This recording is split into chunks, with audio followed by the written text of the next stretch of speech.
이 기도의 주간 동안에 생일을 만난다는 것은 정말 큰 복이죠. 예. 우리 지난주에 우리 장정수 목사님이었는데 제가 막 흥분을 해가지고 놓쳤어요.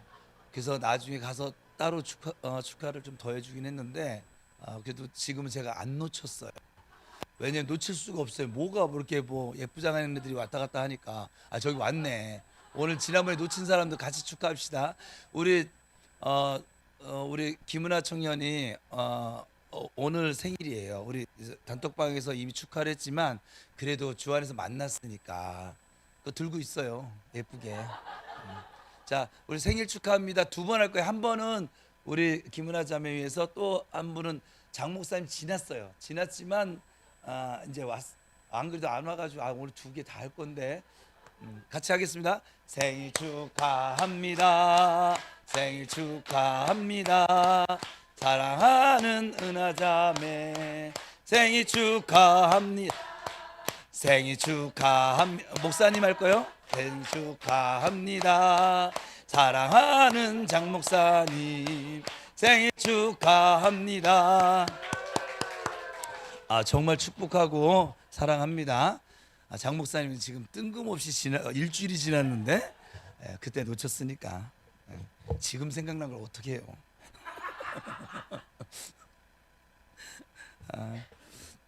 기도의 여덟째 날 여덟 걸음을 함께하는 우리 모두에게 이 저녁 사랑 기도회를 통해서 하나님의 예비하신 은혜가 오늘도 풍성하게 나타나기를 축복합니다.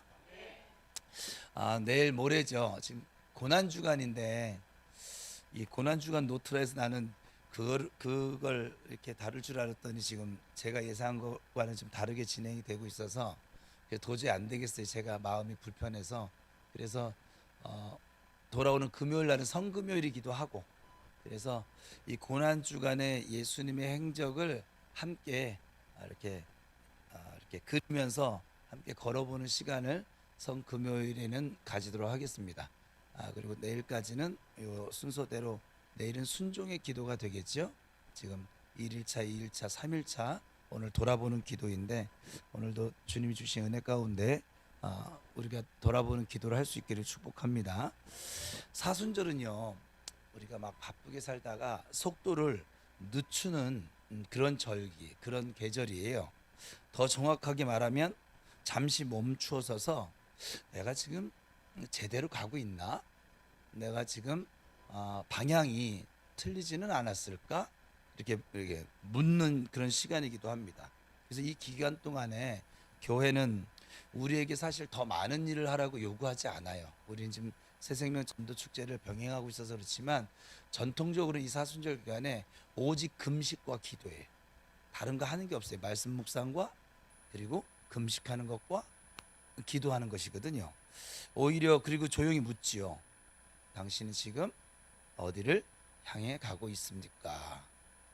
여러분은 지금 어디를 향해 가고 있을까요? 이 질문에 여러분들도 좀 곰곰이 생각해 보셨으면 좋겠어요. 나는 무엇을 위해서 또 어떤 방향을 가지고 지금 이 신앙의 걸음을 한 걸음 한 걸음, 우리 벌써 8번째 걸음을, 기도의 걸음을 걷고 있는데 가고 있을까? 이 성경에서 이 돌아보는 것과 이 회개는 감정의 격양이나 뭐 어떤 우리의 후회하는 그 감정의 반복이 아니죠. 단순한 자기 성찰도 아닙니다. 눈물의 양이나 죄책감의 깊이로 우리의 뭐 하나님 앞에서 회개하는 그 진정성이 그렇게 측정되지도 않습니다. 이 성경이 말하고 있는 이 회개는 언제나 방향 전환이, 히브리 성경 하나님 잘못했어요 하고 방향을 전환하지 않으면 그건 회개한 것이 아니 후회를 하고 있는 것이고, 회개는 항상 방향을 이렇게 전환시키는 거예요. 이게 죄를 향해서 가던 방향을 돌이켜서 하나님을 향해 가는 것이 이게 회개인 것이에요.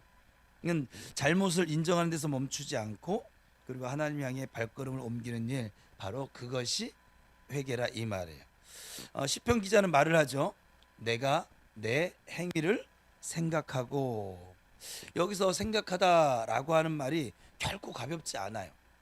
이는 자신의 삶을 잠시 멈추고 하나님 앞에 정직하게 나를 펼쳐놓는 거예요. 이게 생각하는 것인데, 여기는 변명도 그 어떤 변명도 자기 합리화도 다 내려놓고 그냥 지금 내가 걷고 있는 걸음을 있는 그대로 바라보는 일이에요. 여러분들이 지금 걷고 있는 걸음을 그대로 좀 바라볼 수 있으면 좋겠어요.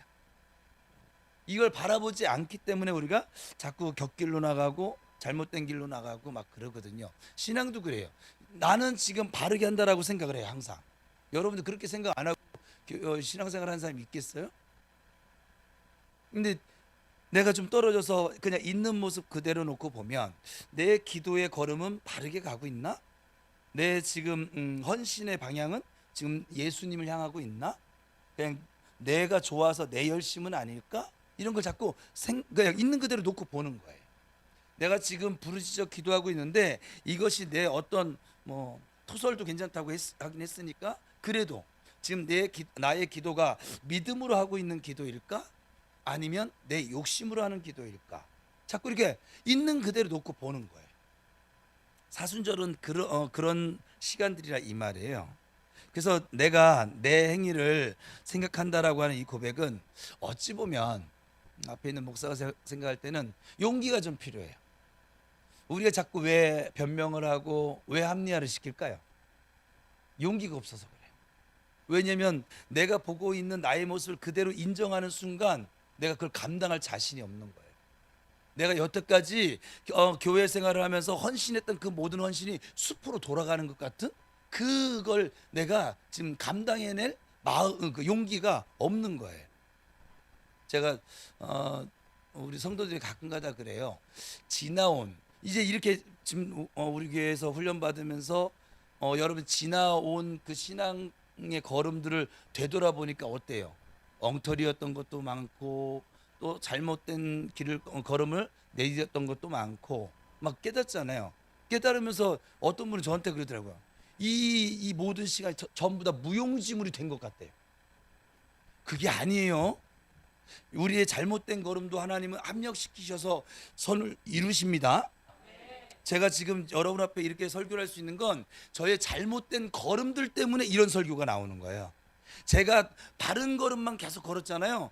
결코 지금처럼 목회하지 않을걸요. 굉장히 교만하게 목회할걸요. 아니 기도가 그렇게 안 돼? 응? 아니 다 쫓아줬는데 그걸 또 데리고 와서 데리고 놀아? 미쳤어? 응? 막 이렇게 생각을 겉으로는 안 하겠죠. 근데 속으로는 아마 그렇게 정죄를 하고 있을지도 모르겠어요. 그런데 제가 넘어져 봤잖아요. 철저하게 깨져 봤잖아요. 내가 아무리 몸부림쳐도 내가 일어설 수 없는 막 그냥 눌림을 저는 당해봤거든요. 자살 생각도 한번 해보기도 해보고 이혼할 생각도 한번 해보기도 하고 저렇게 사랑하는 현옥이랑 어떻게 이혼할 생각을 해봤는지 지금 생각해서는 근데 그때는 막 이 악한 영이 막 생각을 몰아가니까 막 그렇게 돼가는 거예요. 정말 내가 지금 돌이켜보니까 내가 아니었어요. 여러분도 그런 경험들이 없으세요? 있잖아요. 그런데 그런 나의 그 걸어왔던 길조차도 하나님은 지금 그런 경험들 때문에 하나님의 은혜가 내게 지금 너무 귀하구나. 지금 오늘 부른 찬양처럼 나의 가는 길을 주님이 인도하시는구나. 이걸 우리가 인정하게 되어진 거잖아요. 그렇지 않습니까? 그러니까 여러분 넘어짐도 은혜예요. 일어섬도 은혜예요. 일어섬만 은혜는 아니에요. 넘어짐도 은혜라고요. 그래서 여러분이 지나간 지금 깨달아져서 아유 내가 이러한 복음을 이전에 깨달았더라면 얼마나 좋았을까라는 생각을 자꾸 하거든요. 아쉬운 거지. 너무 좋으니까. 그런데 아니요. 이전에 그 넘어지는 시간들 때문에 지금 오늘의 은혜가 있는 거예요. 그러니까 지나간 것을 후회하지 마세요. 그 시간들조차도 하나님이 계속 나와 함께 걸어오셨었어요. 옆 사람 축복합시다. 잘 걸어오셨습니다. 하나님이 당신을 너무 사랑하십니다.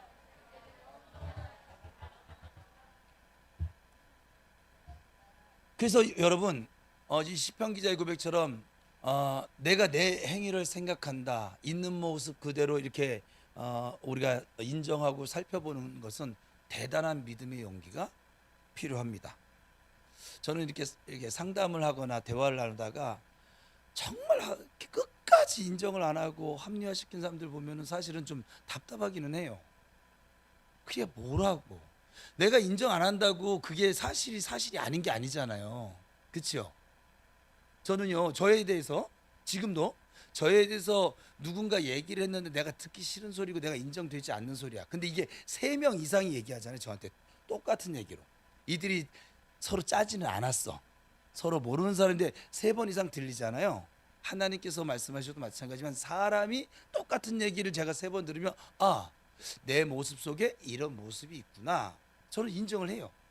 근데 그 모습이 하나님께 영광이 되고 교회의 덕이 되어지고 성도들에게 유익이 되지 않는구나 하면 고칠 것이고 이 정도는 뭐 어떻게 뭐 괜찮네, 뭐 시험 들 거는 아니네, 그러면 또 그 내가 고칠 마음이 생겨지지 않는다 그러면 그냥 그대로 두는 것 뿐이에요. 인정하는 것이 굉장히 용기가 필요해요. 그래서 인정 잘 안 하고 합리화 자꾸 시키는 사람들 보면 비겁해 보여요. 제가 볼 때는. 그게 뭐라고? 여러분 자존심이 몇 그램 나갈 것 같아요? 뭐 한 80kg 나갈까요? 1g도 안 나가요. 그리고 아무도 안 알아줘요. 그렇지 않습니까? 그 얼마 되지도 않는 그 자존심 지키겠다고 다른 걸 다 놓치고 사는 거예요. 그냥 전부 다. 예. 자기에게 주어진 그 모든 복도 누리지 못하고 아유, 전 필요 없어요. 그냥. 예? 난 그냥 이대로 살래요. 그러면 좀 이대로 살려 했으면 행복하게 살든가. 좀 바르게 살기를 하든가. 막 기뻐서 춤추고 뭐 다른에게 막 아브라함의 복을 흘려 보내며 살든가. 그것도 아니고. 그래서 그건 고집인 거예요.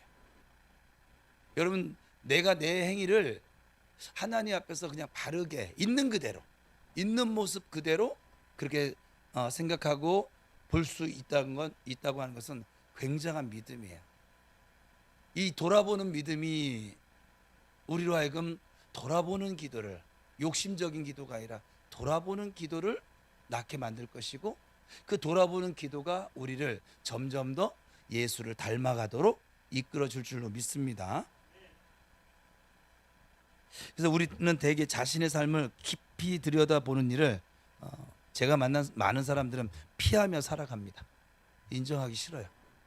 나 정도면 뭐 괜찮지 뭐. 나 교회를 열심히 해. 하나님은 여러분들이 교회를 열심히 하는 걸로 평가하지 않아요. 그리고 하나님 여러분 평가라기보다 그렇게 보시지 않으세요. 너의 마음이 지금 누구를 향하고 있고 어디를 향하고 있는지 그걸 보시는 거예요.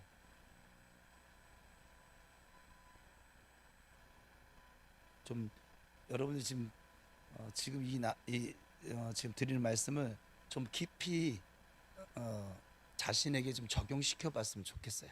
앞에 있는 목사도 적용시키며 살고 있으니까. 이 생각들이, 이 물음들이 내게 없으면 우리는 얼마 지나지 않아 또 교만해질 거예요. 은혜 아무리 받아도 3일 길도 못 지나서 또 불평할 거예요. 생각을 하셔야 돼요. 이 생각을 하지 않고 그냥 무작정 교회 다니는 사람들은 10년이 지나도 성장이 없는 거예요. 왜냐하면 내 생각을 바꿀 마음이 1도 없거든요. 하나님의 말씀적인 생각으로 살아가는 성도다운 성도로 살 마음이 1도 없거든요. 마음은 그렇게 살고 싶다고 하지만 여전히 우리의 걸음은 내 걸음으로만 살아가는 그 삶의 반복일 뿐이거든요. 그 속에서 지칠 것이고 넘어질 것이고 또 쓰러질 것이고 그리고 후회와 한탄만 남을 것이고, 자기만 그러면 좋겠는데 제가 지금 목회하다 보니까 자기 주변에 있는 모든 사랑하는 이들을 힘들게 할 것이고, 결국 마침내 자신도 이제 악한 영이 완전히 생각을 사로잡혀서 성령께 그리스도께 내 생각을 복종시키는 삶이 아니라 저 악한 영에게 내 생각을 복종시키는 삶을 살 수밖에 없게 되겠지요. 제가 그랬잖아요. 생각하지 않는 신앙은 발전이 없다고요. 제가 우리 교회에서는 정말 어마어마하게 이 말씀을 이 강대상에서 드리는데도 불구하고 아무 생각 없이 감정대로, 아무 생각 없이 환경대로 그렇게 신앙생활을 하는 경우가 아직도 너무 많아요. 좀 생각을 해보실 수 있기를 바랍니다. 자신의 모습을 말씀이라고 한 거울 앞에 있는 모습 그대로 볼 줄 아는 사람은 제가 볼 땐 성자입니다. 뛰어난 사람인 것이고 용기 있는 사람인 것이고, 누구나 자기에게 묻어있는 이 때를 보기 싫어해요. 헝클어진 머릿결, 그거 보기 싫어합니다. 근데 보셔야 다시 제자리로 이렇게 2대8 가르마도 만들고 옷매무새도 이렇게, 안 보는 한은 자기가 무얼 묻고 살고 있는지, 뭐가 헝클어져 있는지, 어떻게 추한 모습인지 알 수가 없어요. 더군다나 다른 이들이 그 모습을 있는 그대로 표현해주면 이제 원수 되는 거예요. 왜 내가 보기에는 전혀 문제가 없는데 왜 나한테 이런 말을 하지? 여러분 여태까지 살아보면서 그런 생각들이 있으셨어요? 나는 지금 잘하고 있는데 뭐 가까이는 목사님 왜 저런 소리 하시지? 또 권사님 왜 나한테 이런 말 하지? 집사님, 저 집사님은 왜 나한테 자꾸 이런 말을 할까? 계속 그러면서 사는 거예요. 일도 고쳐지지 않는 것이죠. 그래서 우리가 살아가면서 바쁘게 살아가는 삶은 아주 이 바쁨이라고 하는 그 시간들이 훌륭하게 내가 이런 생각을 하지 못하게 하는 방패가 되어줍니다. 여러분 너무 바쁜 거 좋지 않아요. 홀로의 시간, 따로의 시간, 골방의 시간을 반드시 가지셔야만 합니다. 그리고 여러분은 이미 몸에 익숙해져 있는 그 습관들은 이런 질문들을, 이런 생각들을 무뎌지게 만듭니다. 왜? 그냥 나 원래 이래. 아, 이거 당연한 거야. 이러면서 그냥 사는 거예요. 그냥 질문 안 해요. 생각 안 해요. 하지만 사순절은 우리를 그런 방패 뒤로 조용히 불러냅니다. 하나님 앞에서 정직하게 펼쳐놓고 묻도록 이끌어줍니다. 나는 어떤 마음으로 살아왔을까? 무엇이 나를 지금 이끌어가고 있나? 그러나 이 묵상은 자기 성찰로 끝나지 않죠. 시편, 오늘 본문에서 시편 기자 곧바로 이렇게 고백합니다. 주의 증거들로 저에게로 내 발길을 돌이켰다. 그러니까 주님의 말씀 앞에 내 발길을 가져간다는 얘기거든요. 돌아보면 자기 자신을 향한 시선에 머무르지 않는 것이죠. 이제 돌아봤으니까, 발견했으니까 내 이 모든 모습을 그대로, 있는 모습 그대로 누구를 향해서?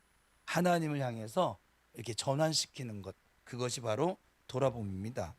회개는 자아 비판이 아니에요. 우리가 공산주의입니까?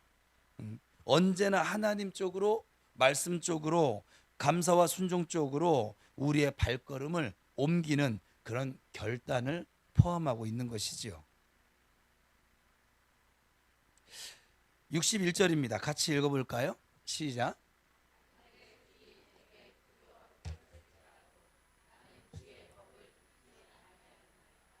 이것은 악인들이요, 나를 해하려고 중상모략을 하고 온갖 뭐 그냥 음모를 꾸미지만 이 인간적인 방법으로 그들을 대항하지 않는 거예요. 그러니까 환경대로 대항하지를 않고 전적으로 하나님의 말씀을 의지하고 순종할 것을 다짐하는 말씀이기도 합니다. 우리가 아무리 어렵고 힘든 일을 당하여도 하나님의 말씀을 믿고 의지하는 그 마음이 변하지 않아야 될 줄로 믿습니다. 이 시간 다시 우리의 방향을 좀 돌아보고 내 마음의 방향을 하나님의 말씀을 향해 나아가시는 저와 여러분 될 수 있기를 축복합니다. 나의 삶을 돌아보면서 내 마음의 방향을 또 하나님의 말씀을 향해 나가야 하는 첫 번째 이유는 하나님의 말씀은 우리를 천국으로 우리 발걸음을 이끌어 가시기 때문에 그렇습니다. 57절입니다. 오늘 본문 시작.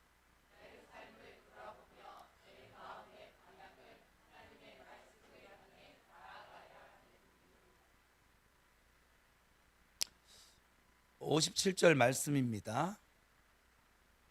왜 안 했어요? 그냥 내가 읽을게요. 여호와는 나의 분기시니 나는 주의 말씀을 지키리라 하였나이다. 자, 여기서 분깃이라고 하는 말은 문자적으로는 산업, 소득 뭐 이런 뜻을 가지고 있어요. 그런데 성경에서는 상속이라고 하는 더 강력한 뜻을 가지고 있습니다. 그러므로 여호와는 나의 분깃이라고 한 것은 하나님은 우리의 아버지이시고 우리는 그의 자녀이기 때문에 하나님의 것은 모두 내 것이에요. 상속이라는 단어가 정말 강해요. 저 이건희 씨가 이제 자꾸 하셨으니까 뭐 이병철 씨까지 올라가야 되는데 이건희 씨가 수백 조를 가지고 있으면 뭐 할 거냐? 갈 때 못 가져가요. 근데 그걸 누가 상속받아요? 그 자녀들이, 그 아들과 이재용 씨가 지금 재산이 한 300조 된다고 하죠 아마. 그러니까 이재용 씨하고 우리하고 뭐가 다를까요? 태어나기를 그 상속받을 것이 많은 그 가정에 태어난 거 말고는 다른 게 없어요. 여러분들이 이재용 씨보다 멍청하냐? 그렇지 않아요. 여러분 이재용 씨보다 괜히 이재용 씨한테 미안하네. 이재용 씨를 욕하는 건 아니에요. 비유를 하는 거예요. 예, 또 왜 하지 마세요. 여러분들이 이재용 씨보다 더 착할 수도 있어요. 다는 아니겠지만. 예. 근데 그 문제가 아니라 그가 이건희의 아들로 낳기 때문에 지금 자기가 노력한 것 이상으로 300조라고 하는, 우리는 죽을 때까지 만져보지도 못할, 그죠? 우리 교회 전체 예산이 300조인데 하여간 그렇잖아요?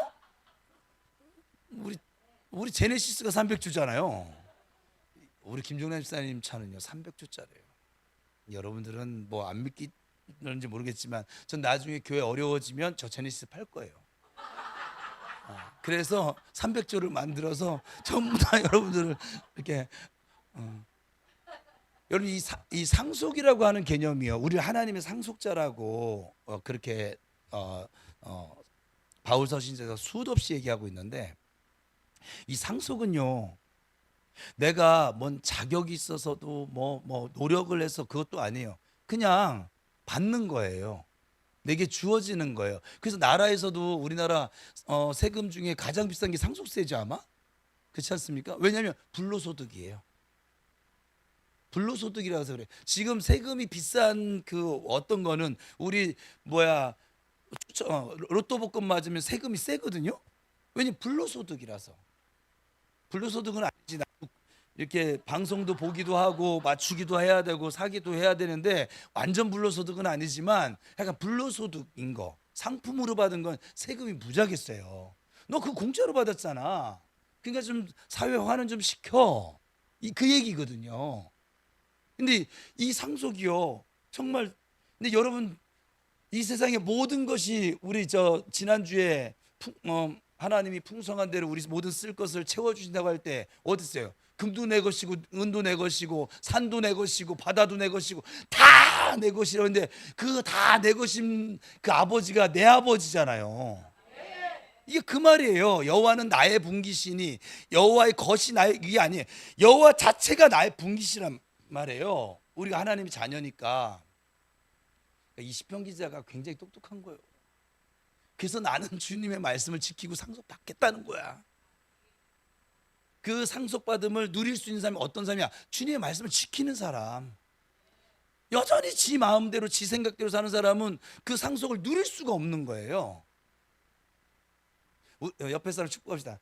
우리는 하나님의 상속자야. 시작. 우리 많이 누리고 살자.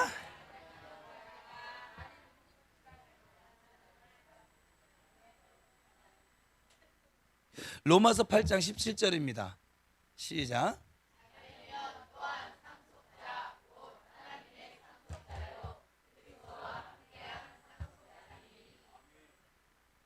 그런데 한 가지 기억해야 할 것이 있습니다. 시편 119편 105절인데 같이 또 읽어볼까요? 시작.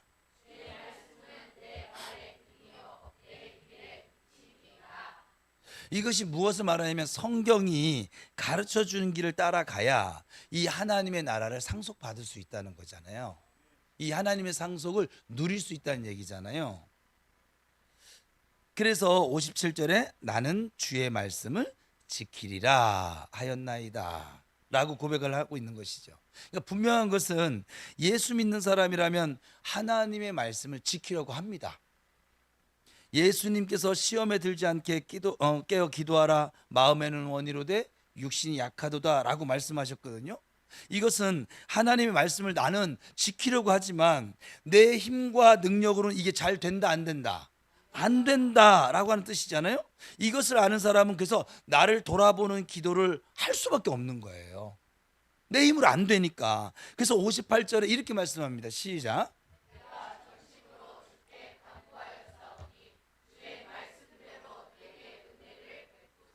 왜냐하면 돌아보니까 하나님의 말씀을 내가 지키려고 했지만 나의 힘과 능력만으로는 다 할 수 없기 때문에 하나님께서 말씀하신 대로 은혜를 베풀어 주셔야, 그래야 지킬 수 있도록 좀 도와주세요 하고 지금 돌아보는 기도를 하고 있는 거예요. 돌아보지 않은 사람은 또 자기 욕심대로 기도할 것이고 지 힘대로 할 것이고, 네 이번에 이거 할 테니까 주님 서포트 잘하세요 뭐 이런 거죠. 내가 열심히 삽질할 테니까 포크레인 잠깐 멈추세요 뭐 이런 거예요. 막 계속 이러고 사는 거예요.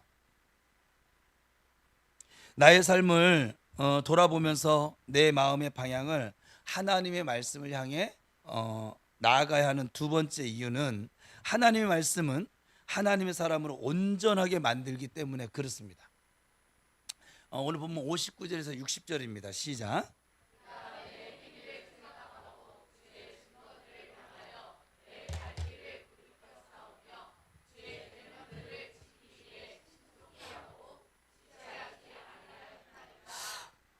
예, 여기서 내가 내 행위를 생각하고는 지금까지 내가 살아오면서 행했던 일들, 그리고 지금 앞으로 나아가고자 하는 삶의 방향 등 이 모두를 깊이 돌아보겠다, 돌아보았다라고 하는 뜻을 가지고 있습니다.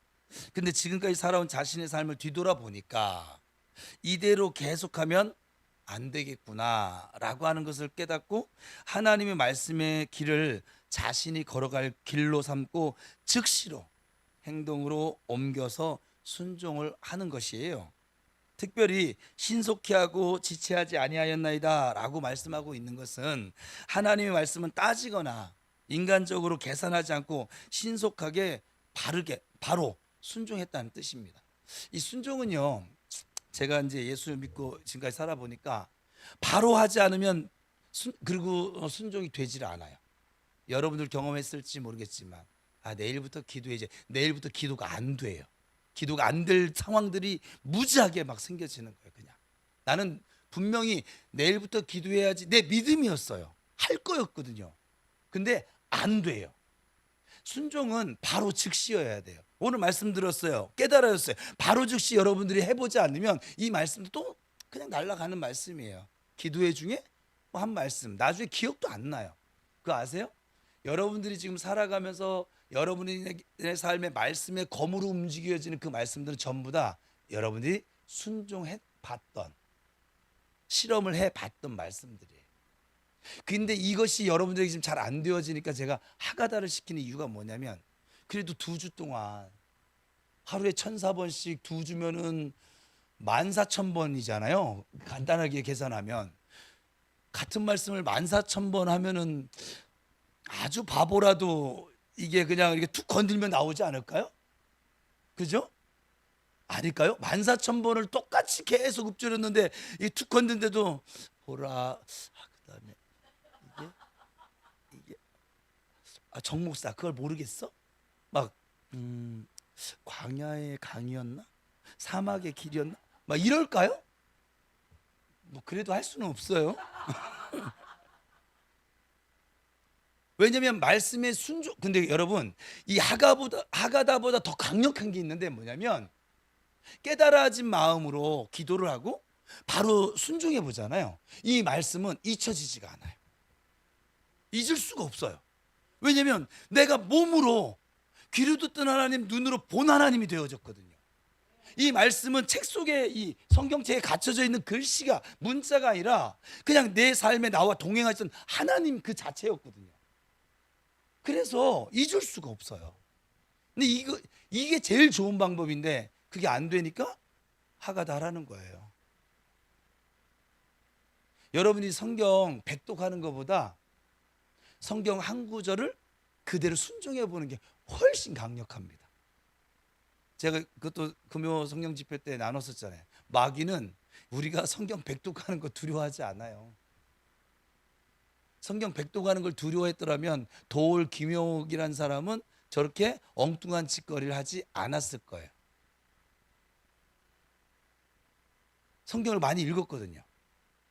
성경을 논어나 공자나 맹자나 이런 것들과 그냥 비슷한 선상에 올려놓고 읽었을 뿐이에요. 그냥 성경을 많이 읽는다라고 우리 애가 바뀌어지느냐? 안 바뀌어요. 여러분 경험하셨잖아요. 근데 한 말씀 한 말씀을 내가 그대로 순종해 보면 여러분의 삶의 지경이 하나씩 하나씩 바뀌어져 갑니다. 예를 들면 용서하란 말씀 들었으면 용서를 해보는 거예요. 사랑하란 말씀 들었으면 사랑도 한번 해보는 거예요. 되든지 안 되든지가 안 해. 해보는 거예요. 상고해보는 거예요. 씨름해보는 거예요. 기도하라고 쓰면 내가 기도할 환경이 안 되는데 그래서 기도해보는 거예요. 그냥 해보는 사람을 이길 방법이 없어요. 그거 아세요? 여러분들이 나의 생각을 그리스도께 복종시킵니다 라고 그 말씀을 듣고 내 생각을 내 생각 따위 필요 없어, 그냥 예수님께 복종시켜보자 하고 시켜보잖아요. 마귀가 어떻게 할 방법이 없어요. 그러면 여러분들이 마귀가 자꾸 왜 여러분 그 아내가 뭐가 이렇게 놀이터가 어떻게 졌을까, 나도 좀 보았으면 좋겠다. 정말 얼마나 화려하게 재밌게 만들어놨으면 뭐 퀴즈클럽도 아니고 애들이 나갔는데 또 친구들 데리고 와서 놀려고 하고 여러분들 이 안에 뭐 이렇게 말 잘 꾸며놨어요? 투자 여기다가 이렇게 많이 해놨어요? 여기에 말씀만 넣어놓잖아요. 얘들이 재미가 없어가지고 못 와요. 근데 여기다가 욕심도 집어넣고 뭐도 집어넣고 막 그러니까 놀 게 많아. 그래서 자꾸 와서 노는 거거든요. 아유 얘는 지 생각이 아주. 근데 마귀는요 우리의 생각 따위를 전혀 무서워하지 않아요. 오히려 가지고 놀기 좋은 도구로 생각을 하지요.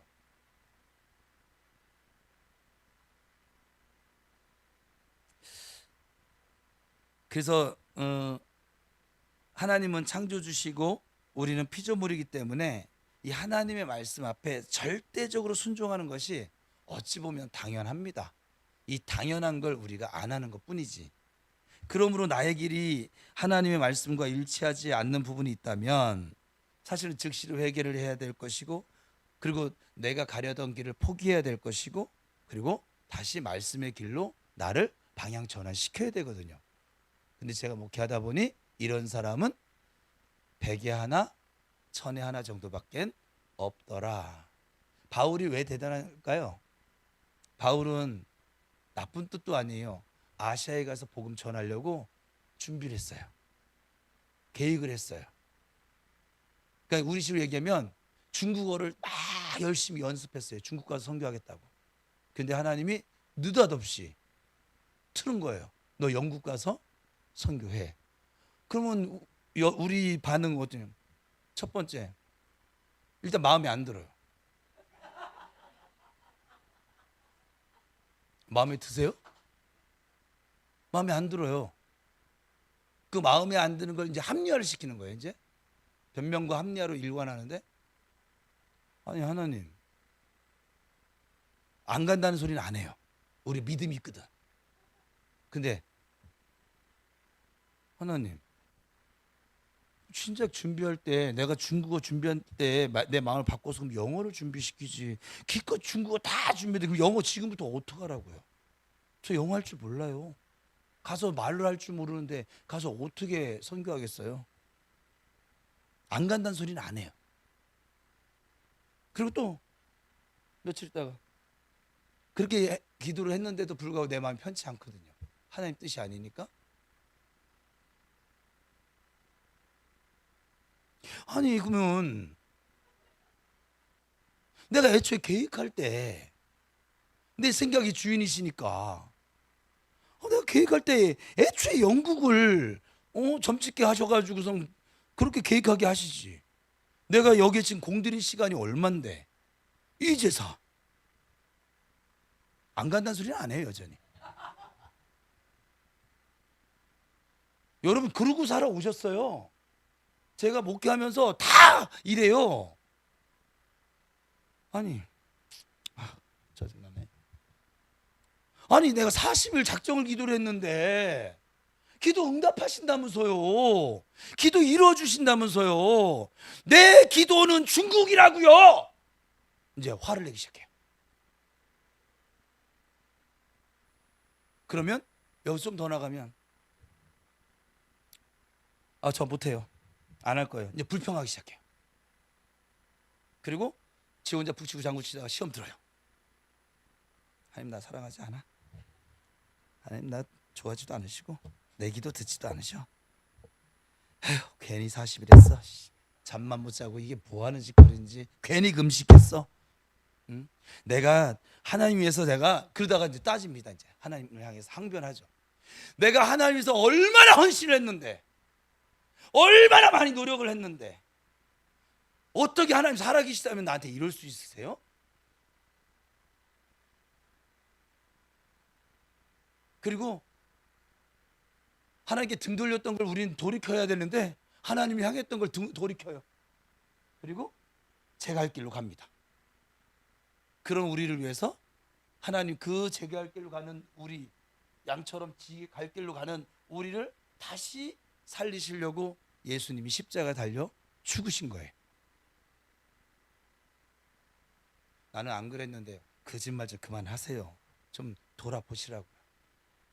지금도 그렇게 살고 있는지도 모르겠어요. 하나님의 뜻, 입술로는 말씀. 하나님의 뜻 아니. 그 하나님의 뜻이 내 뜻과 맞을 때 좋은 거야. 그 하나님의 뜻이 내 뜻과 맞지 않으면 나는 결코 기쁘지 않아요. 감사할 수도 없어요. 그리고 가고 싶지도 않아요. 하고 싶지도 않아요. 저한테 이제 물어봐요. 상담 오시면 목사님 하나님의 뜻을 알고 싶어요.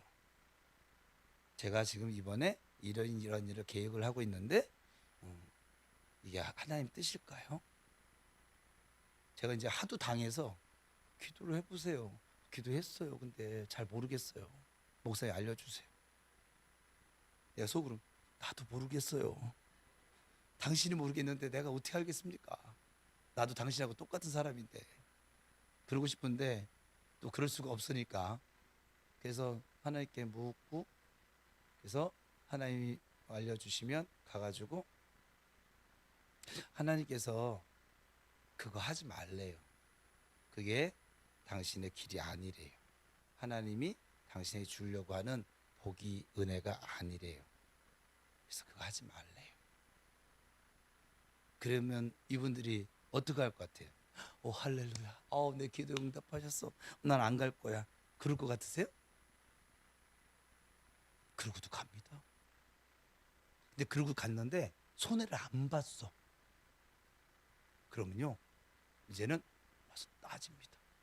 목사님 그때 그 길 갔는데 나 손해 안 봤어요. 그 사람은 앞으로도 하나님 말씀을 들을 마음이 없어요. 자기가 생각한 대로 갈 거예요. 아니 평생을 그럴 거예요. 이걸 돌이키지 않는 한은.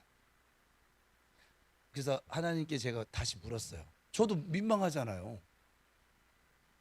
제가 사역하면서 민망할 때가 한두 번이 아니에요. 사실은 이 자리도 그 민망했던 장본인 어머니가 여기 앉아 계시는데 저도 당황을 막 했어요. 근데 조금 아까 드렸던 말씀이 하나님 왜 저희가 아무런 사고도 없이 잘 이렇게 다녀오고 손해도 안 보고 이랬는데 왜 그때 가지 말라고 하셨어요? 뭐라고 했을 것 같아요? 성경에 답이 있는데 제가 그렇지 내가 성경에 답이 있는데 제가 쓸데없는 질문했습니다. 신명기 8장에 나와요.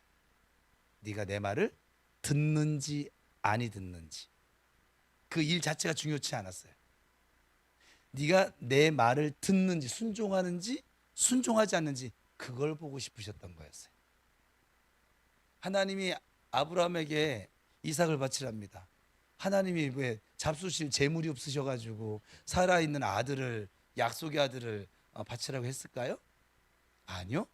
하나님의 말씀에 순종을 하는지 하지 않는지, 네가 믿음의 주상으로 세울 수 있는지 없는지, 네가 내가 주는 복을, 내가 복을 주어도 네가 교만히 행하지 않고 겸손하게 하나님의 뜻을, 하나님 나라를 이룰 수 있는지, 교만해서 넘어질 것인지. 왜 요거 하나 보면 나머지는 그대로 다 볼 수 있으니까.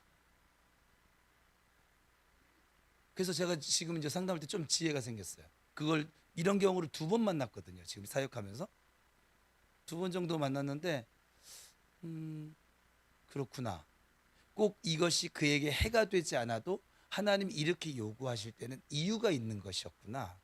근데 우리가 믿음이 이렇게 성장하는 그 레벨이, 계단을 하나, 영광이 들으셨던 분들은 기억나겠지만 이 계단이 올라가는 그 시점에 꼭 이 테스트를 하시거든요. 우리가 학교에서 진급 시험 보는 것처럼 테스트를 하세요. 그냥 주지 않으세요. 그냥 복을 주면, 그냥 은혜를 주면, 신기하게 은혜를 또 그냥 받아도 교만해져요. 우리 은혜를 받으면 겸손해질 것 같잖아요. 근데 이게 내가 그릇이 되지 않음 속에서 은혜가 주어지잖아요. 그러면 주여 미치겠나이다, 뒤집어지겠나이다, 환장하겠나이다 이렇게 막 고백하고 주여 나를 써주소서 해놓고 자기가 헌신을 안 해요. 지 맘대로 가요. 지 열정대로. 그런 사람이 있었어요. 정태호라고. 청년 때. 지 맘대로 가는 거야. 그냥 지가 지금 가고 있는 길이 제일 올바른 길이고 제일 하나님을 위한 길이고 다른 사람 따위가 눈에 안 들어와요. 그래서 제가 그때 나이가 27, 6살인가 7살 때였는데, 그때 40세 먹은 여선교회 회장하고 대판 붙었잖아요, 교회에서. 저 여러분들이 생각한 것보다 싸움 잘해요. 박우수 집사는 게임도 안 돼요. 욕도 여러분들보다 훨씬 찰지게 해요. 경력이 있잖아. 나 경력자예요. 그냥 리을자로 막 꺾어버려요. 그냥 웬만한 것들은 전부 다 혀를 뽑아가지고 그냥 다 이렇게 요리를 해버려요. 그냥 여러분들이 이제 그런 걸 못 봐서 그렇죠. 근데 그렇게 했던 저였는데, 그런 사건들을 통해서 하나님이 다시 하나님의 말씀 앞에 무릎 꿇는 법을, 주의 윤례를 배우게 하셨으니까 지금 여기 서 있는 거예요. 또한 하나님의 말씀은 따지거나 계산하면 순종할 수 없는 부분도 있기 때문에, 왜냐면 우리의 머리로 이해가 안 되거든요. 그래서 계산하지 말고 신속하게 순종하셔야만 합니다. 이 믿음의 사람들의 공통점은 지금까지 자신이 하던 일과 이 하나님의 말씀 사이에서 어느 것이 더 유익하고 좋은 것이 따지거나 계산하지 않는다는 거예요. 그걸 따지는 순간 우리 순종할 방법이 없습니다. 하나님의 말씀대로 하면 손해가 된다는 것을 뻔히 알면서도 이들은 믿음의 선배 순종을 하셨습니다. 그러니까 나의 삶을 돌아보며 내 마음의 방향을 하나님의 말씀을 향해 나가야 하는 이제 3번째 이유는, 이 하나님의 말씀은 우리에게 위로와 힘이 되기 때문에 그렇습니다. 61절 62절입니다. 시작.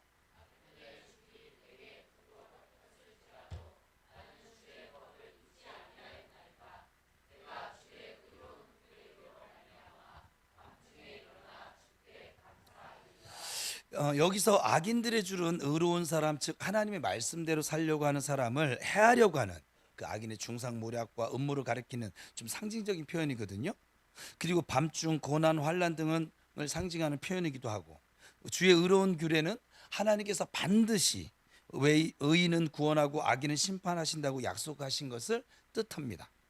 이것을 믿는 사람은 사실 어떤 위기가 닥쳐와도, 왜요? 악인은 반드시 심판받고 의인은 구원하신 하나님이니까 조금도 흔들리지 않고 전에 하던 대로, 늘 하던 대로, 환경이 바뀌어도 늘 하던 대로 하나님 말씀에 순종합니다. 예를 들면 사도행전 16장 25절에 보면 바울과 실라가 이 빌립보에서 복음을 전하다가 이제 귀신 들려 점치는 여종을 이제 고쳐주잖아요.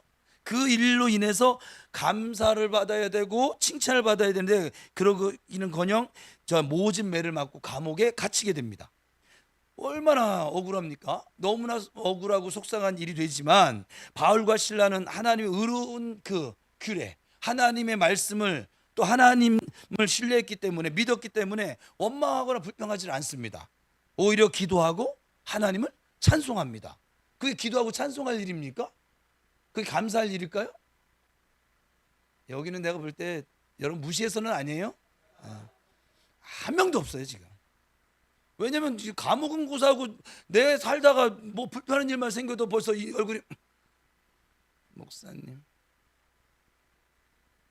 이러고 있는데 뭔 감옥까지 끌려봐요. 그것도 내가 뭘 잘못해서 감옥 끌려가도 하나님이 나한테 이러실 수는 없나이다 막 이러는데 내가 하나님의 열심 복음 전하다가 감옥에 끌려갔어.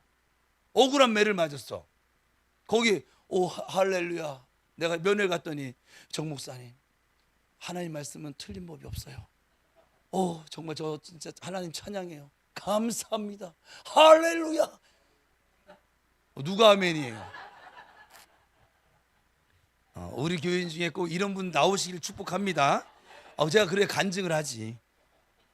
바로 그때 큰 지진이 나서 옥토가 움직이고 문이 다 열리면서 매인 것이 다 벗어지는 놀라운 역사가 일어났잖아요. 이 일로 인해서 어떤 일이 발생되어졌냐면 간수의 온 가족이 세례를 받습니다. 그리고 온 집안이 하나님을 믿게 됩니다. 그리고 탄생되어진 교회가 빌립보 교회입니다. 우리가 서신을 만나고 있는 교회가 탄생되어졌어요. 그러니까 하나님이 사도 바울이 복음 전하다가 감옥에 끌려간 건 누구의 계획이었던 거예요? 왜? 감옥에 끌려가지 않으면 그 간수를 만날 기회가 있어요, 없어요? 없거든요. 그러니까 우리는 겉으로 벌어진 상황만 놓고 맨날 뭐 감사했다가 불평했다가 좋았다가 나빴다가 해간 아주 그냥 빈대떡 붙이듯이 그냥 막 밴댕이 소갈딱지 마냥 맨날 그러고 살거든요.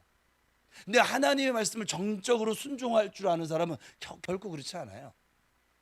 환경을 다스리며 살지 환경이 지배받으며 살지 않아요. 하나님은 우리에게 환경을 다스리는 권세를 주셨거든요, 우리 인간에게. 그런데 우리는 거꾸로 자꾸 환경의 다스림을 받아요. 그러니까 마귀가 너는 요것만 조금만 이렇게 네 생각과 다르게만 해도 너는 입에서 이미 불평이 나올 거야, 원망이 나올 거야, 기도 못할 걸, 찬양이 멈출 걸, 예배 드리는데 기쁘지 않을 걸. 지금 우리가 겪고 있는 일들이에요 이게. 내 생각 조금만 달라도. 그런데 무슨 복음 주님의 일을 열심히 하다 감옥 끌렸는데 할렐루야를 한다고요? 아유 참. 여러분 하나님의 그 말씀을 믿는 사람은 어떠한 환경 속에서도 낙심하거나 실망하지 않고 더욱 하나님을 의지해서 놀라운 기적의 축복을 경험할 수밖에 없습니다.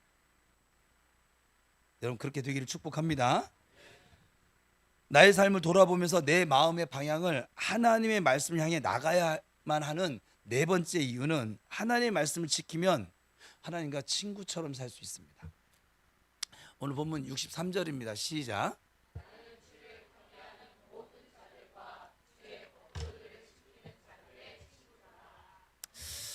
제가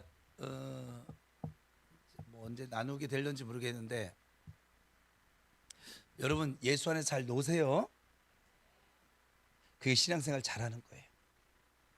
제가 이제 앞으로 저희 믿음의 후배들한테 지금 이렇게 사역하면서 하나님 저에게 주신 은혜들이 있는데 제 후배들한테 어떻게 목회 잘할까? 잘 놀아. 저기 있구나. 오늘 장신대 그 채플실에서 처음으로 저도 못 해본 거예요. 예배 인도를 했대요. 저 전도사 같은데요? 저렇게 입으니까.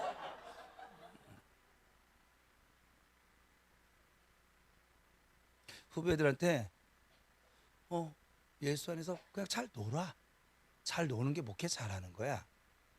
잘 노는 것이 신앙생활 잘하는 거야. 자꾸 이거 따지고 저거 따지고 그것이 좀 놀아봐. 놀다가 애들 어떠세요? 애들 막 친구들하고 막 놀잖아요. 그 부모님 못 놀게 하지 않잖아요. 잘 노는 게 건강한 거니까 막 잘 놀다가 때가 되면 이게 있잖아요. 놀 때가 있고 밥 먹을 때가 있고 잘 때가 있고 씻을 때가 있고 그 때만 구분하면. 근데 우리 아이들 키울 때 생각해보면 제일 건강한 때가 언제냐면 잘 노는 아이가 제일 건강한 거예요. 애가 비실비실 해가지고 맨날 집구석에만 처박혀 있으려고 하고 이 건강하지 않은 거예요. 근데 이건 해가 뜨기도 전에 어떻게 하면 나가서 놀까 막 궁리하는 이 우리 집의 그 복음이라고. 예? 어떻게 하면 가서 돈 쓸 생각을 하고 어떻게 하면 막 친구들 뭐 사줄 생각을 하고 막 지가 돈 버는 것도 아닌데 맨날 계좌번호 부르고서는 친구한테 한턱 쏘겠다고. 건강한 거예요. 병들어 써봐요. 그렇게 되겠습니까? 야단 한 번만 맞아도 기가 팍 죽어가지고 이럴 건데 얘는 야단 한 번 쳐도 그냥 굴하지 않아요. 잘 노세요. 이게 지금 오늘 말씀과 좀 번외인데 제가 요즘 그 은혜가 주어져서 잘 노세요. 여러분 놀면 피곤합니다. 여러분 여행 갔다 오면 피곤해요, 안 피곤해요? 내 돈 들여, 내 시간 들여, 뭐 해가 막 그렇게 했는데 왜 피곤해야 됩니까? 잘 놀아서 피곤한 거예요. 잘 못 논 사람은 안 피곤해요. 잘 노세요. 기도하며 잘 노세요. 옆 사람 축복합시다. 기도하며 잘 놀자. 시작. 말씀에 순종하며 잘 놀자. 예배하며 잘 놀자. 예. 사랑하며 잘 놀자. 예. 잘 노세요. 여러분 놀 때 눈치 봐요, 안 봐요? 안 봐요. 친구들하고 줘봐야 노는데 뭔 눈치를 보겠어요. 재밌고 즐겁게 싸우면서만 놀지 마세요. 꼭 또 싸우면서 노는, 근데 싸우면은 노는 게 깨지니까 어차피. 그러니까 잘 노세요, 그냥. 잘 노는 사람은 싸우지도 않고요. 막 하호호 하고 야 이거 너 가질래 나 가질래 뭐 이거 먹을래 안 먹을래 막 이러지. 그러다가 땅 따먹기 하다가 저 욕심이 들어갔어. 그럼 어때요? 이제 싸움이 딱 일어나요. 야 이거 너 금발 봤잖아 아니잖아. 그럼 노는 게 다 깨져요, 그냥. 그리고 각자 다 집에 가는 거예요. 그러니까 잘 논다는 건 뭐냐면 안 깨지는 거예요. 평화를 이루어가면서. 잘 노세요.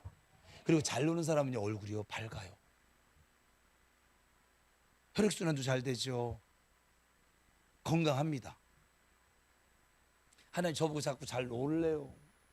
내가 맨 처음에 이 의미를 잘 못 깨달아서 놀라고 하시면 시간을 많이 주시든지 돈을 많이 주시든가 아니면 해간 뭐 우리 장 목사님이나 박 목사님이 맨날 막 설교하고 싶어 죽겠어 가지고 목사님 나 이번 주에 내가 설교할게요. 다음 주는 아이고 장 목사님이 한 대승에 박 목사님이 와가지고 내가 설교할게요 해서 내가 설교를 안 하게 만들어 주면 뭘 놀게 해줘야 되는데 이건 놀 게 없이 계속 일 시키고 지금 이 와중에 나가서 치료하게 만들고 해간 계속 이렇게 만듭니다 그냥. 그래서 아니 놀게 좀 해주세요 그러면. 피곤해요. 그래서 내가 왜 피곤하게 되냐, 너무 잘 놀아서 피곤해요.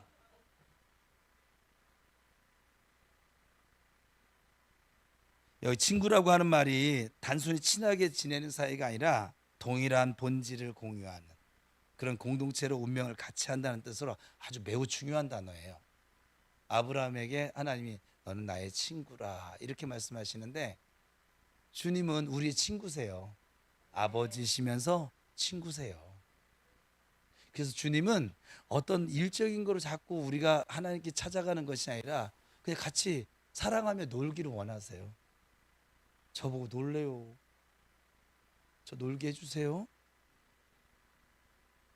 저 놀게 해달라니까 우리 아들은 자꾸 내 손 끌고 가서 지 머리에다 자꾸 얹는데 어제는 끝나고 나가는데 저 복도에서도 제 손 끌고 가가지고 지 머리 얹고 하여간 뭐 틈을 안 줘요 그냥.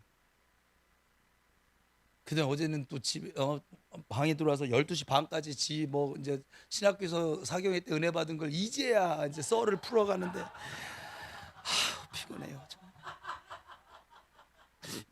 여러분 자녀들 신학교 안 가기를 기도하세요.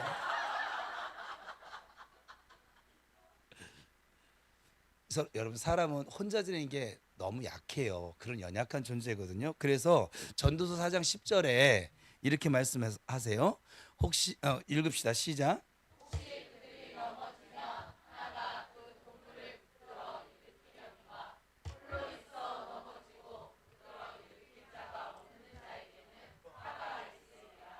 또 이어서 전도서 4장 12절 읽겠습니다. 시작. 한 사람이면 패하겠거니와 두 사람이면 맞설 수 있나니 세 겹줄은 쉽게 끊어지지 아니하느니라. 그러니까 놀려면 혼자 노는 건 아니잖아요. 같이 놀 때. 그래서 신앙생활 같이 잘 노세요. 함께 노세요. 서로 노세요. 그러니까 다시 한번 축복합시다. 나하고 좀 놀자. 시작. 네? 믿음으로 놀자. 네.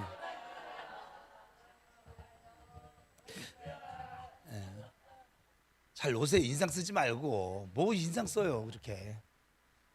이것은 어려움 당할 때 서로 기도하고 위로하고 격려하는 신앙의 친구가 있으면 쉽게 고난을 극복할 수 있다라고 하는 뜻이기도 하고요.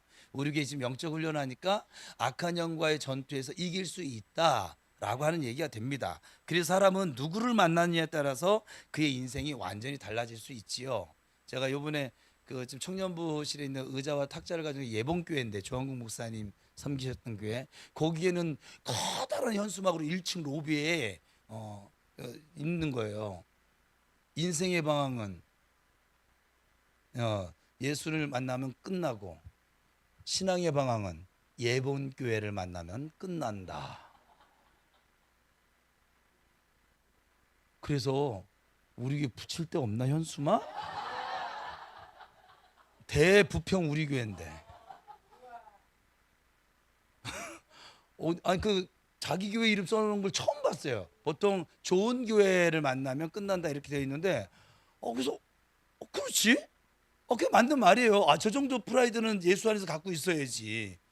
교만이 아니라. 여러분 지금 부평 우리 교회 만나서 행복하죠? 신앙의 방향 끝났죠? 지금도 방황하시면 손 들어봐요. 아무도 없잖아요 지금. 여러분은 어떤 사람들을 지금 친구로 삼고 살아가고 계세요? 63절에 친구가 되기 위해서는 주를 경외하는 것과 주의 법도들을 지키는 두 가지 조건이 있어야 된다라고 말씀하고 있는데, 64절입니다. 시작. 여호와여,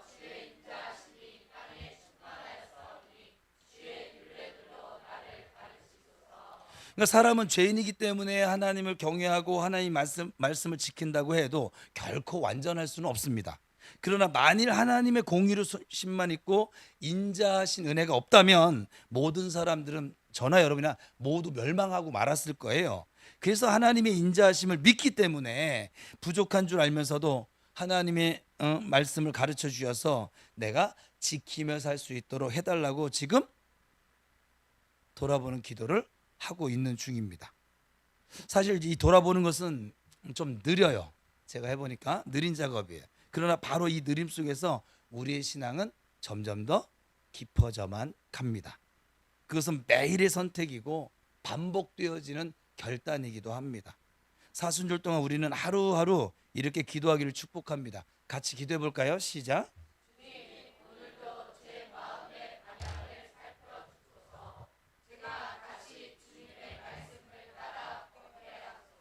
이렇게 여러분의 기도가 되기를 축복합니다. 회개는 신앙의 후퇴가 아니에요. 오히려 회개는 우리 믿음이 다시 바른 길을 찾는 방식인 거예요. 사순절의 이 침묵 속에서 우리는 멈추어서 하나님의 은혜를 기억하고 또 다시 묻고 또 다시 돌아서며 다시 걸어가야 될 줄로 믿습니다. 그러면 이 멈춤 속에서 그 물음과 돌아보는 그 믿음의 길 위에서 하나님은 언제나 우리를 기다리시고 우리와 함께 하시는 우리 아버지신 줄 믿습니다. 여러분 이 사순절의 이 시간에 잠시 여러분의 걸음을, 우리의 걸음을 멈추고 내 마음의 방향을 좀 정직하게 보는 은혜가 있기를 축복합니다. 은혜로 우리를 부르시는 그 주님의 음성을 좀 들으시고 돌아보는 기도 가운데 다시 하나님의 말씀을 따라 걷는 믿음과 용기 그리고 담대함의 은혜가 주어지기를 주님의 이름으로 축복합니다. 이전에 나는 하나님의 말씀을 향하고 있었나? 지금의 나는 하나님의 말씀을 향하고 있나? 돌아보며 기도하시다가 나와 함께 하시는 하나님, 나를 사랑하시는 하나님을 만나시는 그런 경험이 있기를 축복합니다. 여러분 하나님께서는 우리가 여러분 지금 어디를 향해 걸어가고 계십니까? 이번 10일 저녁 사랑 기도를 통해서 하나님의 은혜와 사랑을 좀 돌아보실 수 있기를 축복합니다. 오늘 시편 기자처럼 하나님의 말씀을 향하여 돌아보는 기도가 회복되어지는 은혜가 있기를 축복합니다. 하나님께서는 우리가 돌아봄을 통해서 내 삶의 방향을 다시 하나님의 말씀으로 향하기를 원하십니다. 고난주간 동안 하나님의 말씀을 향하지 못하는 우리의 어리석음들을 좀 돌아보시고 오늘도 말씀으로 나를 이끌어 가시는 그 하나님의 인자하신 사랑을 기억하면서 우리 모두 감사하는 기도, 또 생명을 살리는 기도로 일어나는 그런 은혜가 있기를 축복합니다.